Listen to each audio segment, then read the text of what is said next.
بیوہ اور مسکین کے ساتھ چلنے میں کوئی آر محسوس نہ فرماتے کہ آپ صلی اللہ علیہ وآلہ وسلم کی زندگی اللہ کے ذکر اور عبادت کے گرد گھومتی تھی۔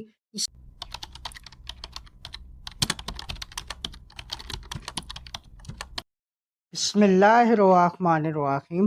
آج کی حدیث مبارک معاشرے کے کمزور طبقوں سے حسن سلوک۔ سنن نسائی حدیث نمبر 1414، مسند دارمی حدیث نمبر 3583۔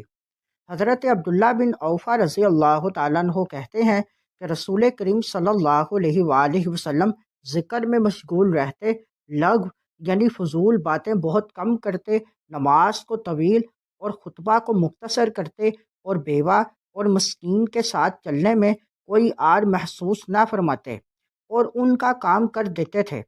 یہ حدیث نبی کریم صلی اللہ علیہ وآلہ وسلم کی جامع سیرت کو بیان کرتی ہے کہ آپ صلی اللہ علیہ وآلہ وسلم کی زندگی اللہ کے ذکر اور عبادت کے گرد گھومتی تھی۔ اس لیے ہمیں بھی اپنی زندگی کا محور آخرت اور اللہ کی رضا کو بنانا چاہیے۔